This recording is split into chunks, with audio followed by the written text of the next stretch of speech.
बाद कुछ नहीं होता। ये जीवन खत्म होने का मतलब पूर्ण अंत होना है, उसके बाद कुछ भी नहीं है। लफाजिया करने में क्या जाता है।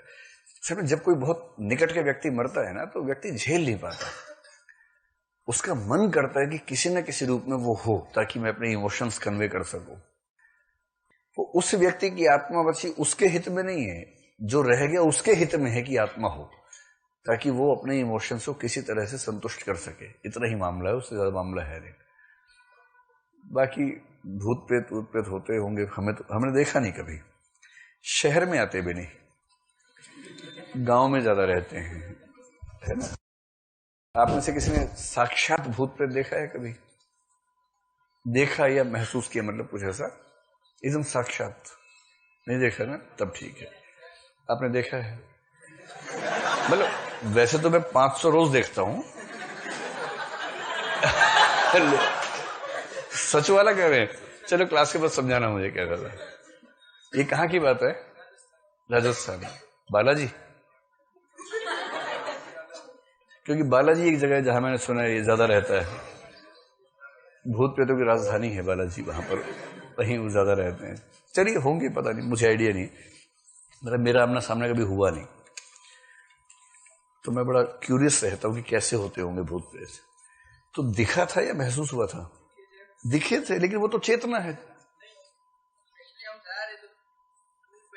कपड़े पहने हुए थे, कपड़े पहने हुए थे, कपड़े कौन सा?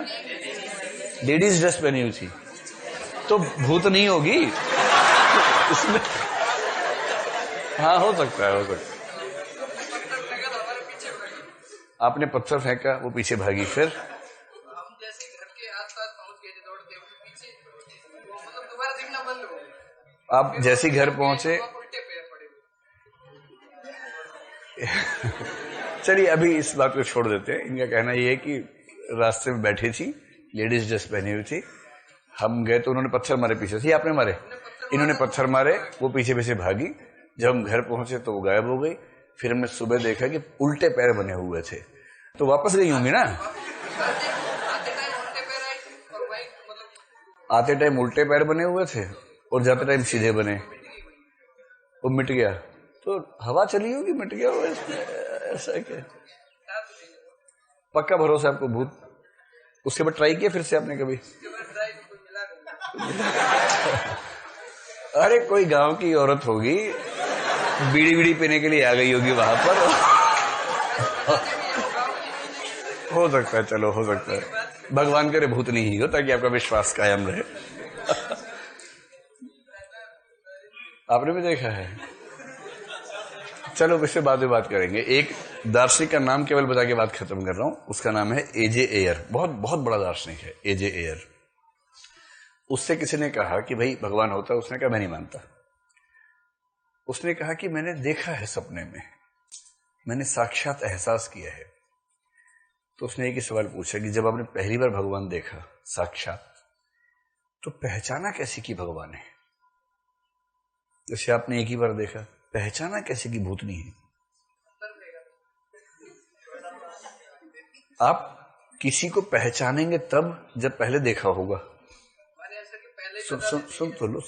किसी को पहली ही बार देख के पहचानना बिना किसी एक्सपर्ट गाइडेंस के संभव नहीं है, क्योंकि आपने जीवन में एक ही बार देखा और आप पहचान भी गए। इसका एजे एयर के हिसाब से पता क्या उत्तर हुआ? आपने जिसको देखा वो वैसी ही थी जैसा बचपन से आपको भूत का चित्रण किया गया था। ठीक है, बस। अभी नहीं आप समझ पा रहे मेरी बात। आप बात नहीं समझ रहे, कोई बात नहीं, चलिए छोड़िए। तो उसने कहा कि यदि कोई मुझसे कहता है कि मैंने सपने में ईश्वर से बात की, तो इसका मतलब मैं निकालता हूं कि उसने सपना देखा कि उसने ईश्वर से बात की। सामने वाले कह रहा हाँ यही तो मैं कह रहा हूं। बोला मैं यही तो कह रहा हूं। यदि कोई मुझसे कहता है कि मैंने सपने में ईश्वर से बात की, तो मैं इसका मतलब ये निकालता हूं कि उसने सपने में देखा है कि उसने ईश्वर से बात की है। आप सोचते हैं एक की तो बात है, एक की बात नहीं है, अलग अलग बात है। छोड़िए, हम तो एक दुनिया समानांतर करते हैं, वो वाली दुनिया कभी और देखेंगे। अगली बार पत्थर मत मारना, इंट्रोडक्शन लेना। क्या अब तक वही कोई बात बने? ये क्या कि पत्थर मारना कौन सा तरीका हुआ? भाई मान लो भटकी हुई आत्मा भी है तो पत्थर क्यों मारते हो उसको? उसका भी तो हक है, भूताधिकार नहीं है उसके पास, खाली मानवाधिकार होता है। चलिए देखिए, जो कल ये किसका है, जो कहानियां